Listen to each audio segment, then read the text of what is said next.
Southeast Radio's Business Matters with Karl Fitzpatrick. Mark, the government has requested the Electoral Commission to examine Scotland's experience of reducing the voting age to 16. But if this was ever to be introduced here in Ireland, would it have any economic impact? Well, that's a great question, Karl. It doesn't have any direct economic impact at all, but it impacts something that we call the political economy. And the political economy is really all about, economic policy is about what governments should do. Political economy is a study of what they actually do and how what they do differs from what they should do for political reasons. The best way I can explain it is think of the farmer having his breakfast, right? Farmer gets up in the morning and has breakfast. He decides that the quantity of bacon and eggs will be decided by a vote of all the chickens and pigs in the farm, right? So the chickens are not going to vote for eggs and the pigs are not going to vote for bacon. And if you think of that analogy, there are two kinds of taxpayers. We all pay taxes, but some pay much more tax than others, particularly PAYE workers. And PAYE workers in the private sector, they pay into the system, but they get a lot less out in that their income and pensions are not guaranteed by the state and probably don't come from the state. So it's like the chicken's role and the pig's role in the farmer's breakfast. The chicken is involved, but the pig is kind of committed in that the impact of bacon for the farmer's breakfast is kind of more fundamental on the pig than it is for the chicken.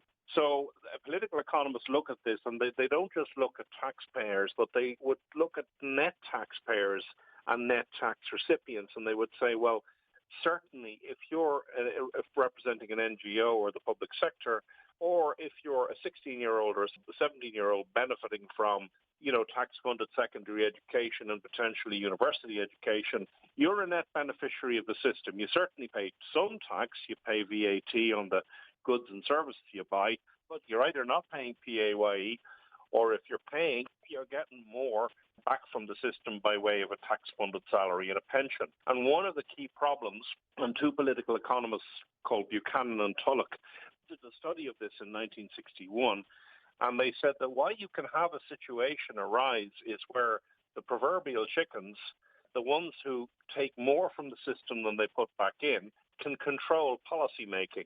And in fact, you can have a group of voters as low as 1/4 of the electorate can basically control the outcome of policy making. And in a country where public sector pay is much higher and public sector pensions is much higher on average than private sector pay, that's a long-term result of that phenomenon.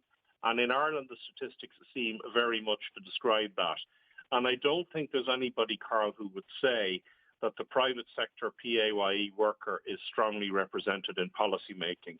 There's certainly very few people who would say that the small business owner, the entrepreneur, is overrepresented or even well represented in policy making. If you look at things like the National Economic Dialogue, if you look at all the economists that are brought on RTE, which is itself state funded, it tends to be dominated by the proverbial chickens who, rather than the proverbial pigs, the people who take more from the system than they put in. So you tend to get a dominance in debate of people arguing for more taxes, bigger government, bigger regulation, and that kind of reflects where they're coming from. So coming back to the electoral proposal, well, if I expand the electoral base to include 16-year-olds and 17-year-olds, it doesn't seem to have any impact on that debate.